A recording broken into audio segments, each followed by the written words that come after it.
It's Gary Wilson from Great Lakes Now. We're at the Chicago Water Summit talking with law professor Noah Hall from Wayne State University in Detroit.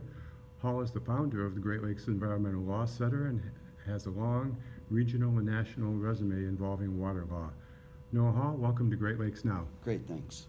Hall, you've been critical of mainstream environmental groups because they won't engage in key water issues brought before us in appellate courts. Why are they reluctant to take a stand for clean water?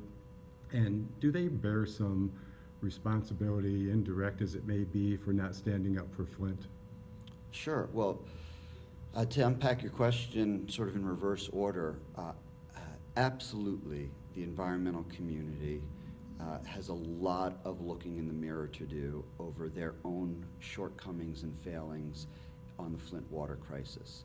To be very clear, I'm not suggesting the environmental community, NGOs, academic institutions, the press had any legal responsibility. It's very clear there. There's no legal duties, so I'm not speaking as an attorney on the matter, but rather as a very concerned citizen and a close watcher of these issues. Our environmental law system relies on the active involvement of essentially the professional environmental movement. And I would define the professional environmental movement as the advocates, the researchers, and the journalists. The advocates, the researchers, and the journalists, at least from the mainstream environmental movement, largely ignored the Flint water crisis, not just as it was unfolding, but for a year and a half ongoing. The mainstream environmental groups said nothing about Flint until it was already a national issue. The Natural Resource Defense Council is noteworthy as an exception. They filed a petition for emergency action with the EPA. They filed a 60-day notice of intent to sue letter and ultimately filed a citizen suit, although all of that came a year after the crisis began.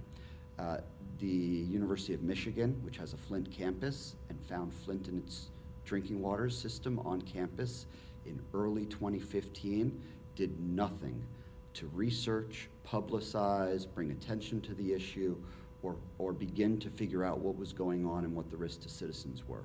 Instead, University of Michigan and all of their water resources were focused on other issues, same as the environmental community. And other journalists have lamented it might be as much due to geography as anything, but Flint really fell through the cracks of the mainstream media. It wasn't in Detroit. It wasn't a Great Lakes issue. It's just one of those cities in between that, frankly, folks don't seem to care about. Now, whether the environmental community has failed to show up for communities like Flint and failed to fight for a right to water and safe drinking water for the most vulnerable communities out of lack of prioritization or something more implicit and intrinsic, I don't know. Is it not on their radar screen because they just don't know those folks and work in those areas, or is there something, a more fundamental disconnect going on? But I've come to this conclusion. Mainstream environmental movement has essentially reached whatever maximum potential it's going to reach.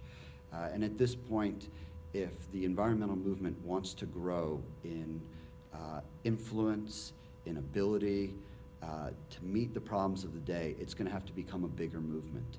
And to become a bigger movement, one theme of this conference is that the environmental movement is not going to grow by simply enlisting the help of more people to fight about the things that the environmental movement has always wanted to fight about.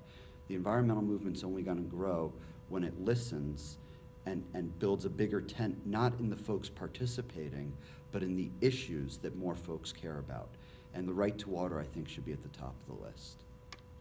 Noah Hall, thank you. For Great Lakes Now, I'm Gary Wilson.